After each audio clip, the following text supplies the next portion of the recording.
Assalamualaikum warahmatullahi wabarakatuh.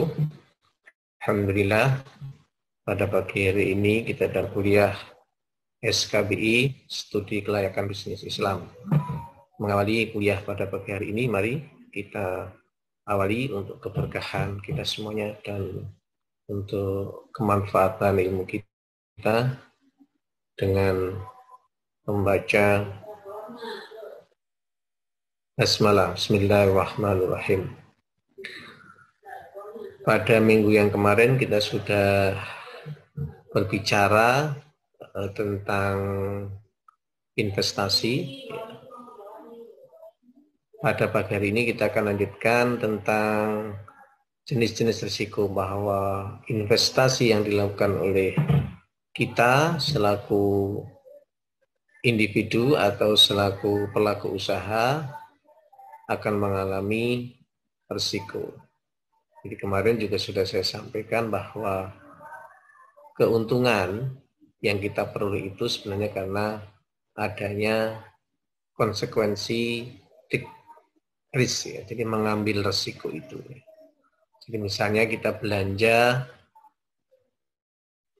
bolpen harga 2.000, kemudian kita akan jual 3.000, kita akan untung 1.000. Tapi 1.000 ini ya dalam teori investasi adalah ketidakpastian, dan itu risiko yang diambil, dan itu reward ataupun penghargaan seorang investor ya, yang diperoleh, yang disebut dengan keuntungan.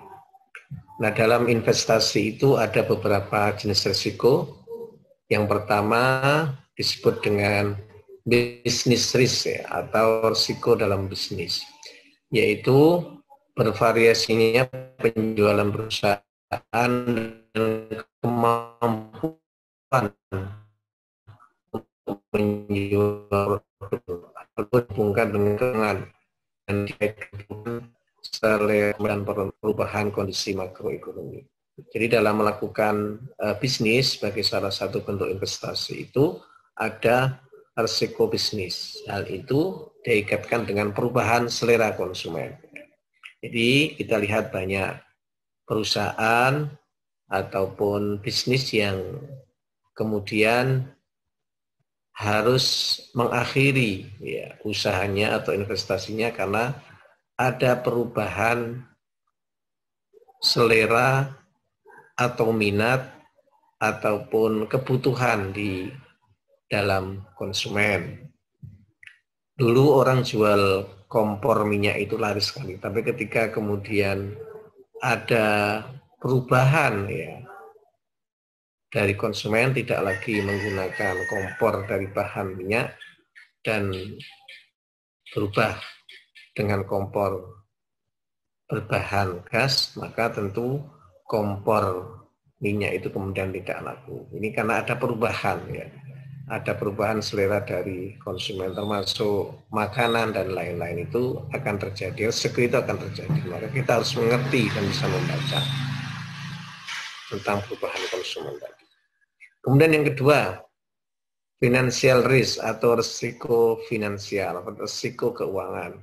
Hal ini dikaitkan dengan pendapatan dan bagaimana tersebut mempengaruhi risiko bisnis dan struktur finansial perusahaan. Dihubungkan dengan tentang ukuran keuangan perusahaan. Kadang-kadang perusahaan itu mengalami kesulitan dalam keuangan sehingga mengancam keberadaan perusahaan itu. Kemudian yang ketiga, inflation risk ya. Atau mudahnya kita sebut sebagai penurunan daya beli. Hal itu dikaitkan dengan kemungkinan tingkat dapat meningkatkan biaya hidup. Jadi modalnya lebih besar, ya. Modalnya lebih tinggi dari apa yang diharapkan dari investasi itu. Misalnya ada sebuah perusahaan dengan modal sampai miliaran dengan harapan setiap bulan itu misalnya dia harus mendapatkan investasi return atau pengembalian investasi itu 150 juta misalnya, tetapi itu tidak terjadi. Maka inilah yang disebut dengan implementation risk. Kemudian yang keempat, interest rate risk atau risiko suku bunga. Dikatakan perusahaan akibat kerugian nilai portofolio akibat perubahan suku bunga. Ya. Jadi ini ada faktor eksternal ya. Misalnya dalam berinvestasi itu perusahaan memanfaatkan jasa perbankan misalnya.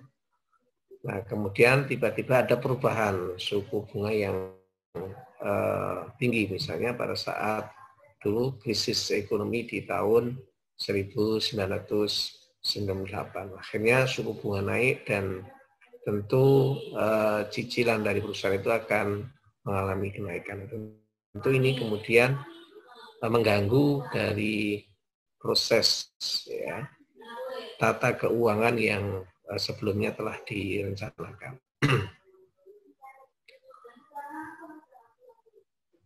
Kemudian yang berikutnya ada social risk ya, risiko sosial. Hal ini dikaitkan dengan kondisi sosial yang terjadi dalam masyarakat yang akan mengaruhi kebijakan pada suatu perusahaan ya.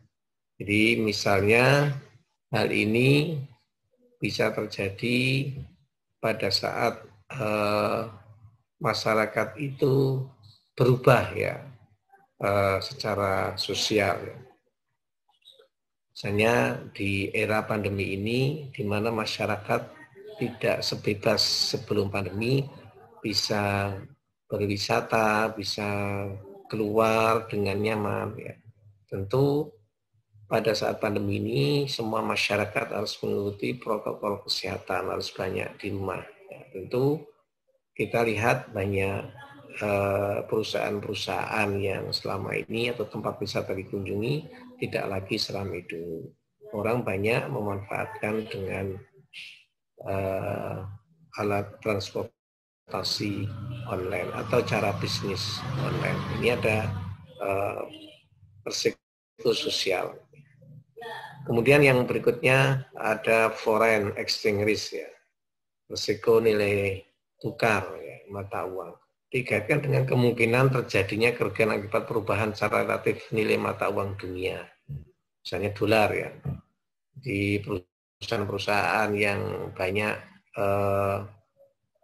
menggunakan bahan baku dari luar, impor, ya. Pada saat dolar tinggi tentu ini kemudian akan mempengaruhi ya keuntungan dari perusahaan itu. Bahkan ketika kenaikan sangat tinggi, seperti tadi saya sampaikan pada saat terjadi krisis finansial tahun 1998, itu banyak perusahaan-perusahaan yang bahan bakunya itu adalah impor, kemudian mengalami kebangkrutan.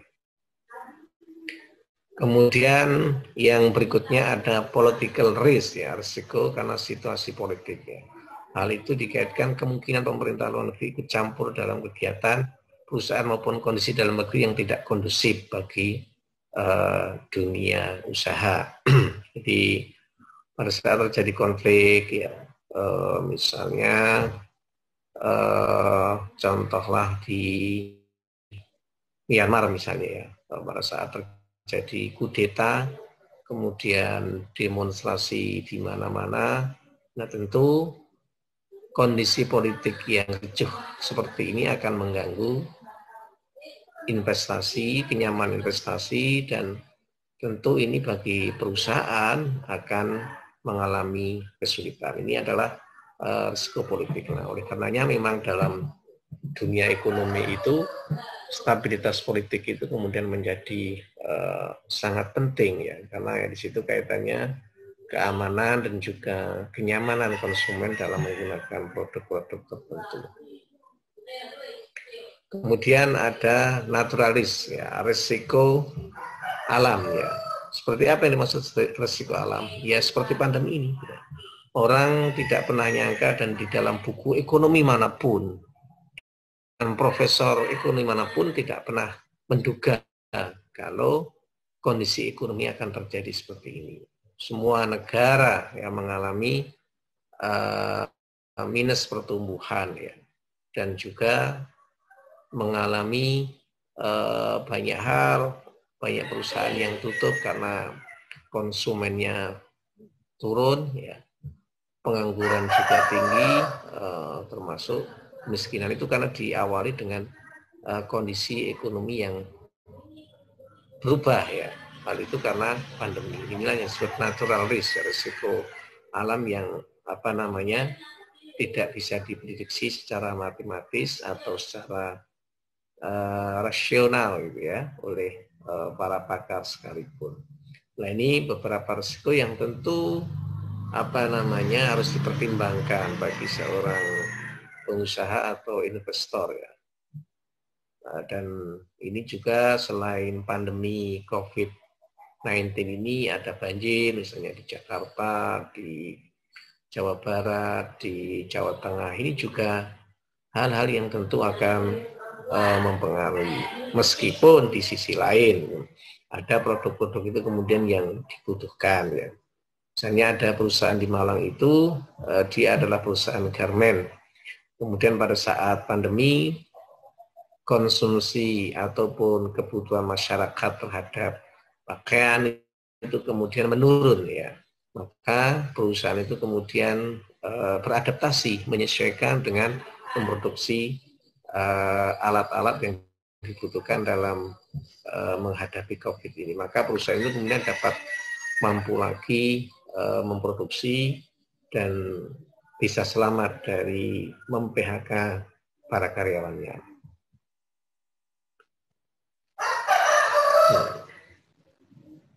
Kemudian juga di skala internasional ya, kalau kita lihat banyak perusahaan-perusahaan yang mengalami gulung tikar ya. Ada Nokia, ada MySpace, ya, ada Panasonic ya.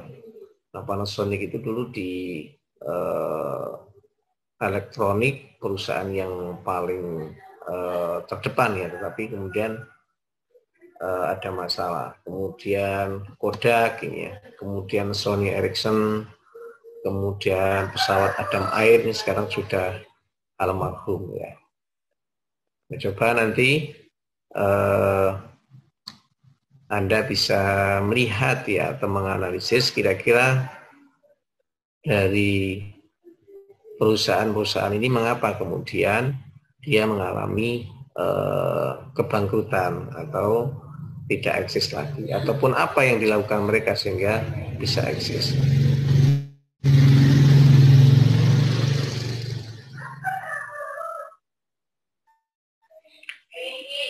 Berikutnya, secara teknis dalam studi kelayakan bisnis maka dapat kita lihat atau kita kemukakan di sini faktor-faktor yang menyebabkan kegagalan usaha. Yang pertama, berkaitan dengan data dan informasi yang tidak lengkap. Ya.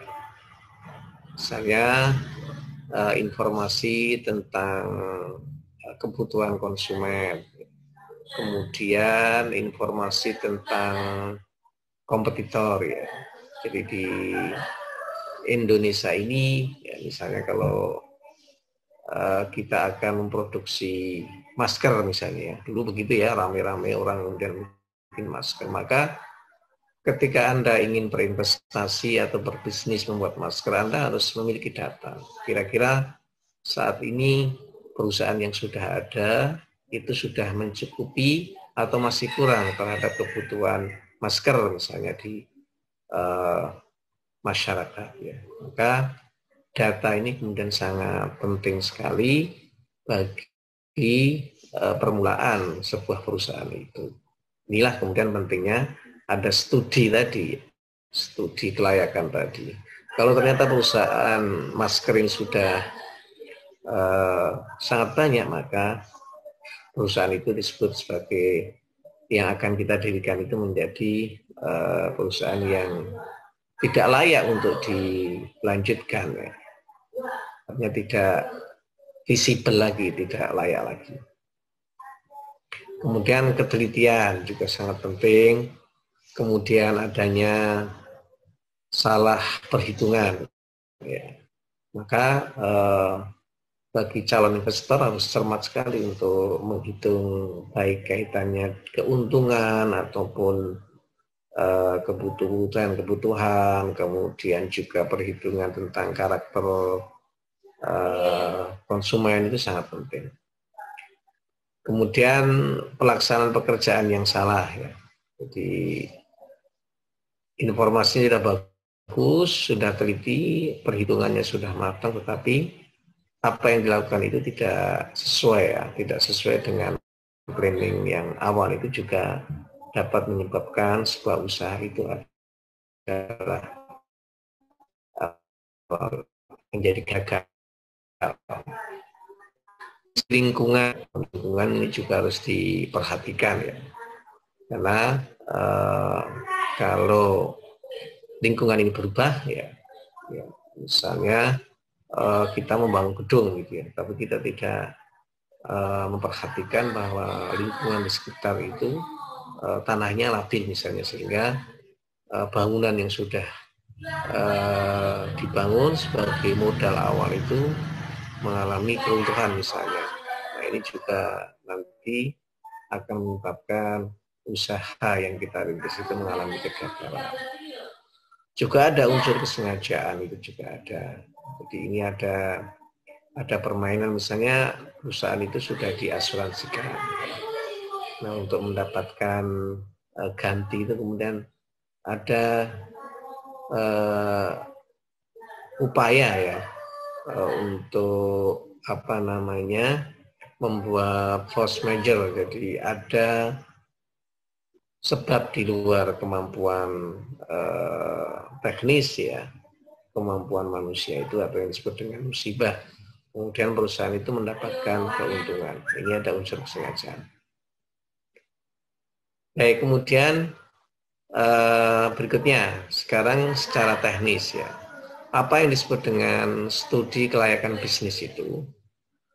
Yaitu suatu kegiatan yang mempelajari secara mendalam tentang suatu usaha atau bisnis yang akan dijalankan dalam rangka menentukan layak atau tidak usaha tersebut dijalankan.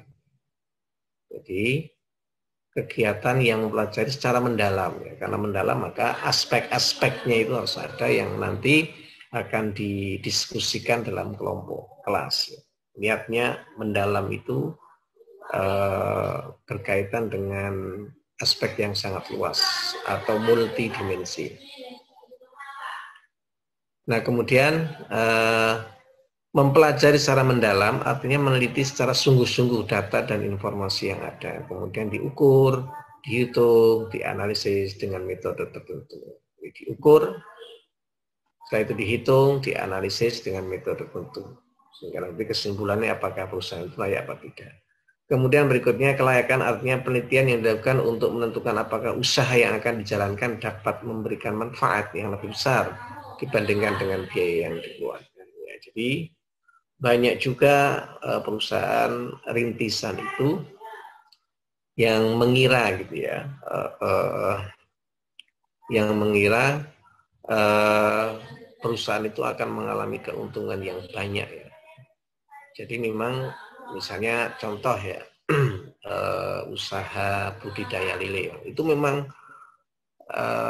harganya bagus dan tidak akan mengalami kesulitan untuk menjual barang.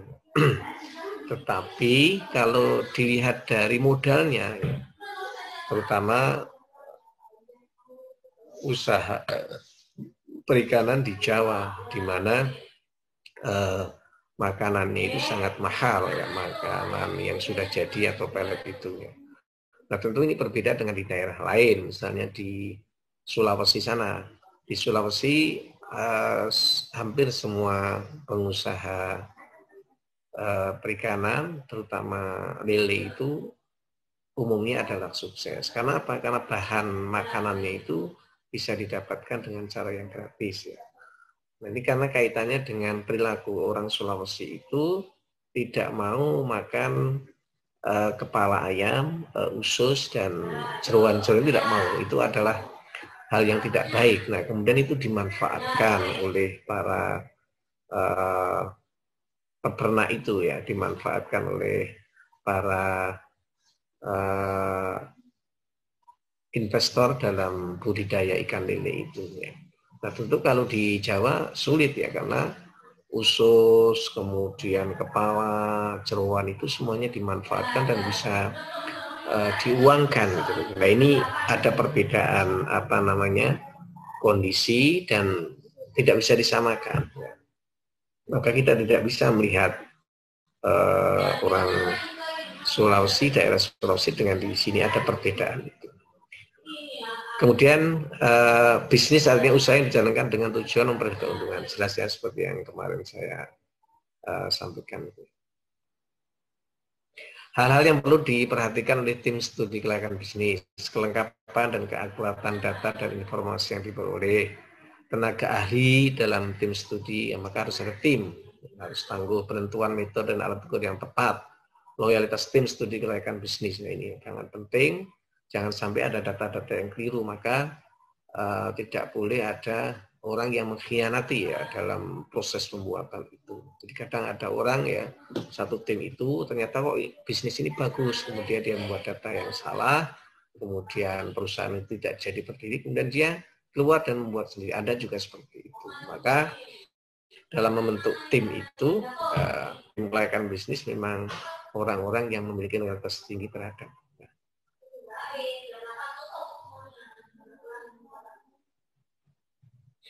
Kemudian tujuan studi kelayakan bisnis menghindari risiko kerugian, memudahkan perencanaan, ketika memudahkan pelaksanaan pekerjaan, memudahkan pengawasan, kemudian memudahkan pengendalian. Nah, siapa yang memerlukan tentang studi kelayakan bisnis itu? Pemilik usaha, kreditor, ya, pemerintah, masyarakat luas, kemudian manajemen. Jadi ada 5 ya. 5 pihak yang memerlukan untuk studi berkepentingan terhadap studi kelayakan bisnis. Tentu yang pertama adalah pemilik usaha itu yang pertama pertimbangannya apakah usaha itu untung apa tidak. Kemudian kreditor ya, misalnya Anda buat perusahaan dan tidak memiliki modal, Anda memerlukan bank misalnya, maka bank itu tentu akan melihat apakah bisnis yang diajukan yang akan dibangun itu menguntungkan apa tidak ya. Nah, kalau menguntungkan maka salah satu bank itu dapat mengucurkan dana modal itu berdasarkan studi kelayakan bisnis. Kemudian pemerintah juga tentu termasuk kaitannya apa namanya legalitas ya. Apakah produk itu dibenarkan tidak melanggar undang-undang dan lain-lain. Kemudian masyarakat luas ya berkaitan dengan konsumen, risiko lingkungan perusahaan dan lain-lain. Manajemen ya tentu mereka yang nanti akan terlibat dalam perusahaan itu. Kemudian aspek penilaian dalam studi kelayakan bisnis aspek keuangan dan organisasi, aspek sosial dan ekonomi, aspek lingkungan yang dalam kelas. Jadi saya memberikan pengantar ini supaya kita punya rumahnya gitu ya, kita punya struktur cara berpikir dari awal, pengertian, kemudian tadi manfaatnya sampai kemudian kenapa ada aspek-aspeknya. Baik, saya kira itu yang dapat saya sampaikan.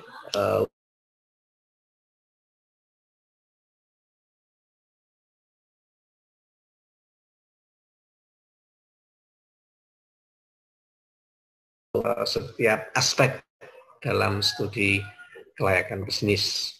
Baik, untuk diskusi pertanyaan mungkin nanti Anda bisa di grup WA ya.